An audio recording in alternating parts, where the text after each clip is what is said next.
Hi everyone. Um, so a few weeks ago, I made a video advocating for a more compassionate and humane approach towards James Summerton and people that we feel should be cancelled as a result of things that they've done. And I got a bit of pushback from that video, which for the record I expected, and which for the record is totally okay. Please know that here on my channel, anyway, you're always free to disagree with me, and you're free to, you know, leave your thoughts and opinions, and I'm never going to push back against that. I completely welcome open discussion, and that will never change. Um, so it's totally fine for people to have opinions about that viewpoint that I expressed in that video. And I can understand why people feel strongly about something, you know, such as plagiarism, and I can understand why people feel strongly about James Summerton and what he did. Um, I am training to be a counselor, and although I'm not a qualified mental health professional, but I'm training to be one. And the reason I was drawn to that profession is because I deeply care about mental health. And I care about people's mental health, regardless of what they've done. There's so much suffering in the world, and I don't think that perpetuating more suffering is a way to right, many of the wrongs that we see around us, including something like plagiarism. And as a counselor to be, I'm bound by ethics like non-judgment and empathy, which kind of compel me to look a bit more deeply when I see someone who is who is clearly suffering the fallout of their actions. And so I just wanted to explain that that was kind of where I was coming from in that video. I care about people's mental health. I don't want to see people hurting themselves. I don't like to see this kind of mob justice, which really isn't justice at all. And so, to me, it concerned me as someone studying to be a mental health professional. It concerned me to see that James Summerton had talked about hurting himself, had talked about ending his life. And I just can't abide that. And I don't think as a society we should abide that. And it was very clear to me that the fallout of his actions, of his plagiarism, and the way people were responding to the H. Bomber Guy video was creating a tremendous amount of suffering in this man's life. And I don't see that as justice. I don't see that as fair. And I don't think it's for any of us on the internet or any of us as casual observers to say what James Summerton deserves or doesn't deserve.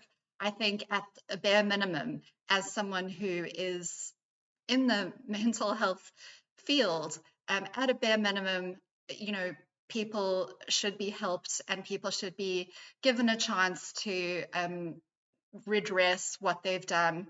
And it seemed to me anyway that James Summerton is open to doing that, and so it's not in any way justifiable to drive this man to a point where he is, thinking that he has nothing left to live for. So that was what that video was about. But in this video, I want to take a little bit of a different approach. Because something else that I care about, in addition to mental health issues, which, I'm someone who really cares about making the world a better place. And I think mental health is one avenue that we can use to do that. Another avenue that I really care about, another avenue through which we can make the world a better place, is by looking at systemic issues. That's something that I've become very fascinated by and very interested in. And I do think it drives a lot of the evils and the ills that we see in the world. And this systemic issues are obviously multifaceted. And what I want to do today in this video is just to have a somewhat informal discussion about plagiarism and how it is a reflection of systemic issues.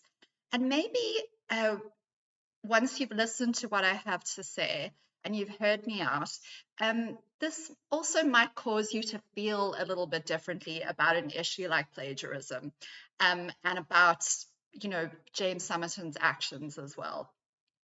This video is not to excuse James Summerton.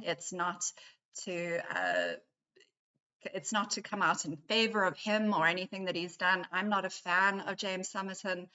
I have never watched his content. I am not invested in, seeing him flourish beyond just wishing him well as a fellow human being. So this is not me coming out in support of his actions necessarily, or coming out in support of him. I'm just using him as kind of a jumping off point to talk about some of these issues, because I just think it's a great example that we can dive into and analyze a little bit. So let's talk about plagiarism. In my last video, I mentioned that I come from a very academic background. I come from a very academic family, and I was educated and raised to fully, despise plagiarism and everything that it stands for. Everything about plagiarism is an antithesis to the academic world as we know it, which prizes originality and analysis and critique and the individual critical thinking skills and bringing a fresh approach to a particular topic or subject matter. And so plagiarism, which is essentially taking someone else's work and passing it off as your own, is the antithesis to that. And that's how I was raised to see plagiarism. And I just think, although that is one lens through which we can see plagiarism from a kind of an academic viewpoint, the idea of plagiarism being the antithesis of originality and creativity, there is a whole different lens through which we can view plagiarism as well. And that is from an economic standpoint. So I talked a little bit in my last video about the kind of the penalties that you can expect to see for plagiarism in an academic setting. They can range anywhere from being asked to revise and resubmit your work to failing a course or being expelled from the institution where you're studying. Plagiarism can certainly result in someone losing their career or their position altogether. So the academic world takes plagiarism very seriously.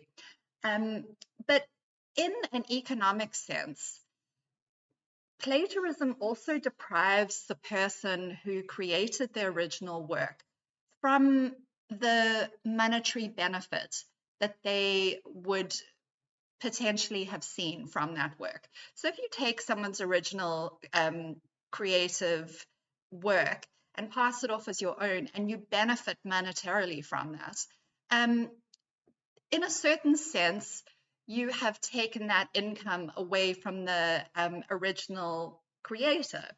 And I think this is where a lot of the outrage and a lot of the kind of disgust at plagiarism comes from. We hate to see someone who created something being deprived of the opportunity to earn an income and derive a benefit from the work that they created. And why is this? Because many times artists and creators of original content actually aren't compensated very well or even at all for what they've created. And H. Bomber Guy in his video points this out very clearly. A lot of the creators and writers that James Summerton plagiarized weren't actually compensated for their work when they first produced that work. And so it's kind of it leaves a bad taste in everyone's mouth. It kind of produces this feeling of disgust and contempt when we think about someone like James Somerton profiting monetarily from work which the original creators and writers were never compensated for. And as I say, H. Bomberguy goes into some detail about this in his video. And I really do think that is probably where a lot of this outrage comes from. And it's where a lot of our sense of injustice comes from when we think about plagiarism. We hate to see an original artist who was the driving force behind a particular piece of original work, not seeing all the dues from their work, and someone else who didn't put any of the creative input into that work benefiting from that. And this is kind of the premise of the economic objections to plagiarism, why we particularly dislike plagiarism. Let's also not forget that plagiarism is something which is punishable by certain laws. We have copyright laws, which obviously vary from one country to the next, intellectual property rights, which protect the original creator of a particular piece of work, and that make provision for that creator to earn an income from their work and to receive compensation if someone else steals that work. And this is all within an economic context where original work is commodified, and the owner of the work is seen as having a right to benefit financially from that work. So if we think for a moment about a job that you might go to where you are being paid to create something. Let's use, for example, as a journalist who writes for a newspaper. So they're being paid a salary to create articles for that newspaper. They're being paid for their time to produce those articles. Those articles then belong to the newspaper, who then benefits financially from selling the newspaper and then gets the profits and the proceeds from the article because they own that piece of work. Similarly, a musician who writes a song or who creates an album, who is the owner of that music, benefits when that album or song is sold to an audience.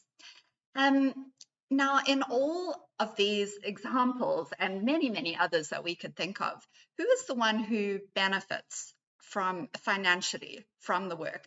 It's the owner of that work. And that's what intellectual property law protects. It protects the owner of the work. So the journalist who's paid by the newspaper to write an article, because he's being paid by the newspaper as a salaried employee, he no longer owns that article. That intellectual property actually becomes the property of that newspaper. And it's the newspaper who now owns the article and has the right to benefit financially. And the journalist is okay with that because he's receiving a salary, for his time and effort to write the article. And what the newspaper does with the article after that, isn't really his concern. So this is kind of what I want to get you guys to think about a little bit.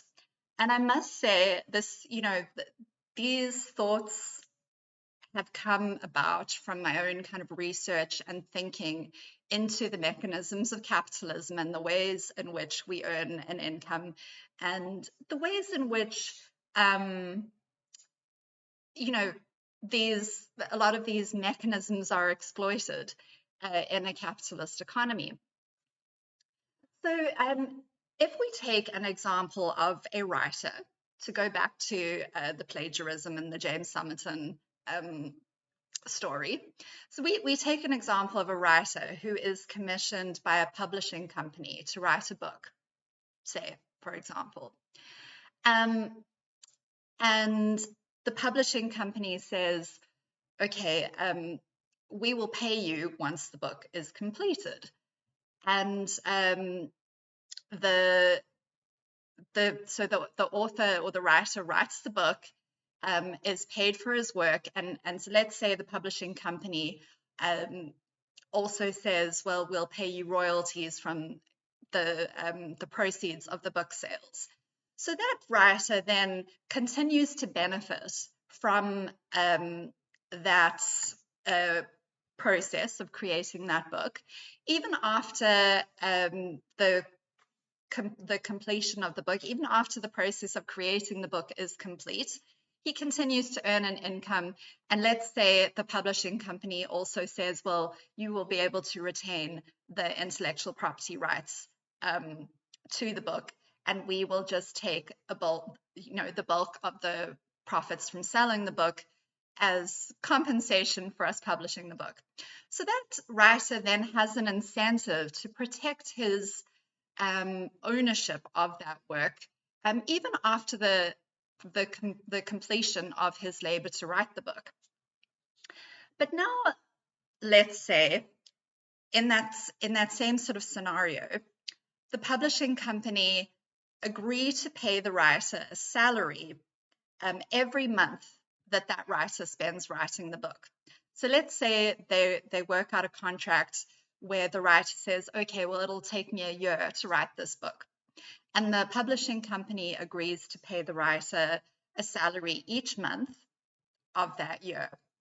So 12 lots of salaries for his time and effort in creating the book, and so that he can live and sustain himself while he is engaged in the creative process. But then once the book is created, the publishing company say, okay, well, we will buy that book from you. Our purchase of the book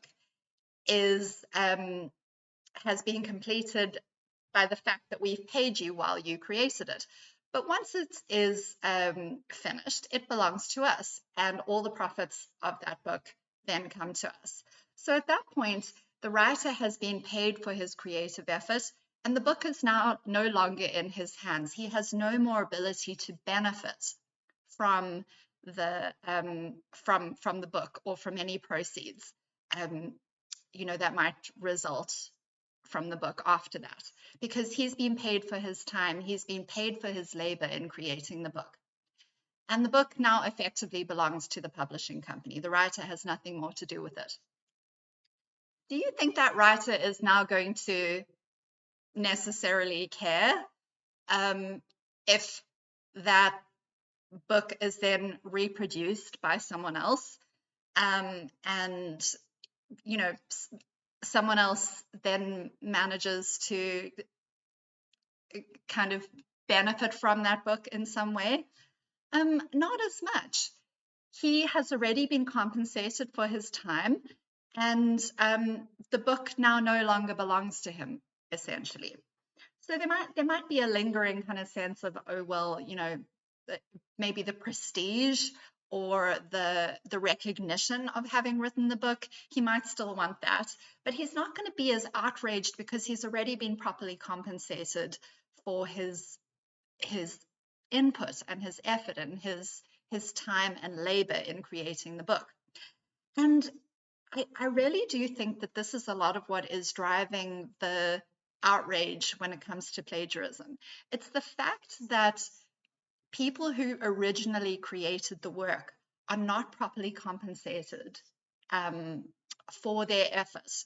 And creative types and artists and writers and people who are engaged in the creative process are not being properly compensated.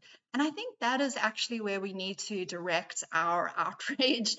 And that's where we need to, if we're going to get upset at the injustice of it all, I would like us to get upset more at the fact that the original creators are not actually being compensated for the labor in creating the work, rather than the people who are appropriating it and stealing it and benefiting from it.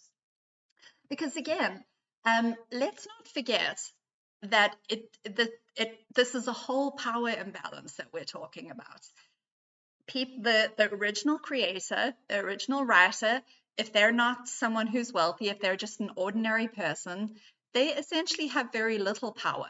And once their work is stolen and appropriated by someone else, And let's say they weren't actually compensated to create that work. Let's say they did it as a labor of love and as a passion project, and someone just came along and stole the work. Then they have essentially been exploited by the person who has appropriated the work. But they were kind of never compensated in the first place. And there's this power imbalance. So whoever has the most power is in the best position to appropriate the work. And even if it isn't someone like James Summerton, so it might be a YouTube creator or a kind of someone with a larger platform who can get away with doing that. But if it's not someone like him, it'd be a large media outlet or a social media platform, or someone who is a virtual publishing platform such as YouTube, would have the power to do that, to appropriate someone's work for themselves and benefit financially. And then what is that person who created the work going to do about it? There is nothing that they can do about it, because the system doesn't protect them. Intellectual property laws essentially protect the people who own the work, but they also protect people who can afford to litigate. Now, if you're just an ordinary person like me who has created something and someone stole it from you, do you necessarily have thousands of dollars or thousands of pounds sitting in the bank in order to litigate against that person, especially if this happens to be, someone with far more resources than you? Most people don't have those means at their disposal. And again, as I say, we live in an economy where labor is exploited. And so the person who created the work was never compensated for their time and effort in the first place. And creativity and originality isn't properly compensated in our economy. It's very difficult to find jobs which simply pay you for creating content or creating, original works or art or music or pieces of writing. And by that I mean for the actual process of creating them, and not yes, you have publishers and media outlets that will pay you for the profits once that content is able to be sold somehow. But there's very, very little scope to be paid for your time and effort in actually creating the work. And I do think that is where most of the exploitation comes in, and where most of the outrage comes in, that people who create are not properly compensated. And this is what I would have liked to have seen when we look at the H Bomber Guy video. I would have liked to have seen more outrage about this, and more calls for systemic change, more calls for changes to the law and the legal system to provide protection for people who create, and to provide proper compensation and proper treatment of people who engage in the creative process. Unfortunately, we live in an economy where labor is just exploited as a matter of course. As employees, we are paid less than what our labor is worth, because we work for a company who pays us a wage or a salary, and then sells what we produce at a profit. So they sell it for more than what they paid us. And that in and of itself is the exploitation of capitalism. And in the case of people who are creative types and who produce something outside of the scope of employment, those people are not even paid a salary or a wage whilst they're engaged in the creative process.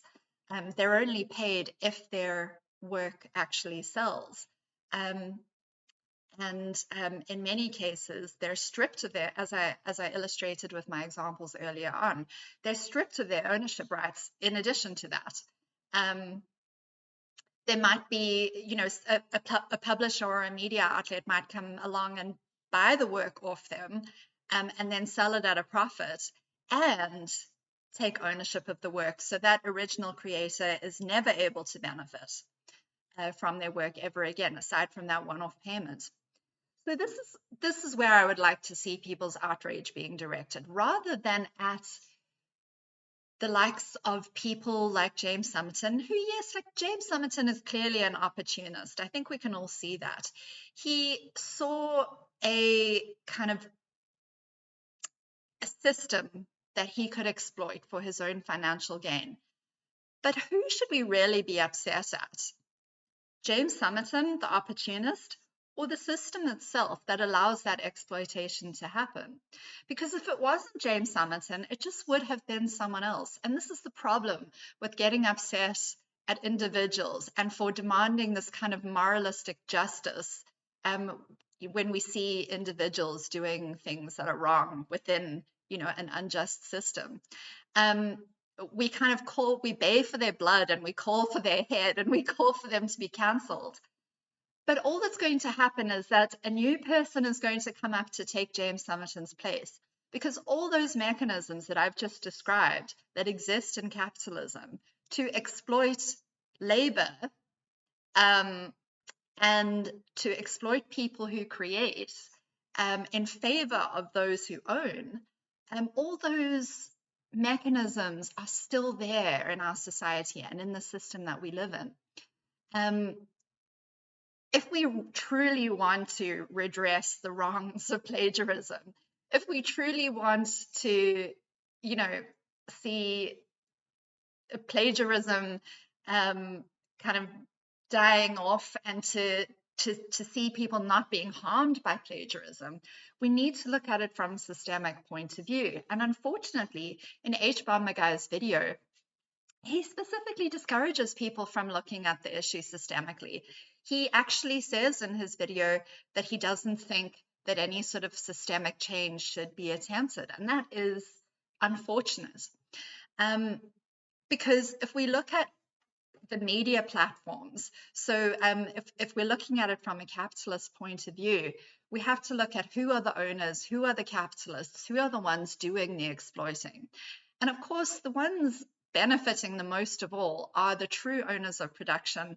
So in this case, in the case of James Summerton, it's YouTube who's really benefiting more than James Summerton, more than all the content creators, more than everyone put together. YouTube is the one that's benefiting. Because they're the ones kind of feeding into the kind of the cancel culture frenzy and all the commentating, all the commentary videos that are being made about this issue, and all the ad revenue that's being generated by all the videos, all of it. YouTube is the one benefiting just massively out of an issue like this. Far more than James Summerton could ever dream of benefiting. And yet, who is calling for YouTube to be held accountable? Who is calling for YouTube to pay back some of that revenue to the creators who were harmed in all of this? People are only calling for James Summerton to make redress and to compensate the people whose work he stole from. But who's asking YouTube to step up and compensate anybody? YouTube has benefited massively from this whole thing. And yet, people are leaving the biggest player in the room out of it altogether. But if you look at this from a truly, a standpoint that's truly critical of capitalism, you can start to see what's really going on. You can start to see the true exploitation that's happening. And you can start to see someone like James Summerton as not this big evil villain, but as simply a pawn in the whole capitalist game, as someone who is really, like, his worst crime really is that of being opportunistic. And as I say, we can cancel him, we can call for his channel to be deleted, we can, want to see him suffer the consequences. But really, all those same incentives are there for someone to come along and do exactly the same thing, unless we are willing to push for some sort of systemic change.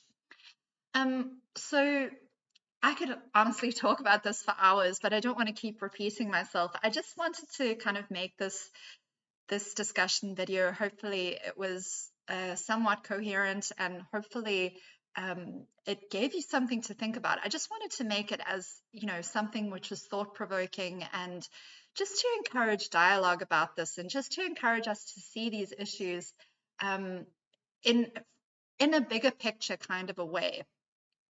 I hate to see people gunning for individuals and baying for individuals' blood, when really it's the system and the owners of production and the people perpetuating the injustice, and the system that perpetuates the injustice. That's where our true critique should be focused, in my opinion. So I hope that this has been somewhat thought-provoking, and I'd love to hear what you think. And maybe we can start to as a collective, as a human race, we can just start to see each other a bit more compassionately. We're all trapped in the exact same system, and how can we help one another to rise above our circumstances? We can't do that if we're constantly pulling each other down. We have to look at the system and how we can create a better world for everybody, because that's the only way that any of us will benefit really in any sort of meaningful way, or that we as a collective or we as a society will benefit in any sort of meaningful way. So take care, everyone, and I will see you next time. And thanks for watching if you made it to the end of this video. Bye.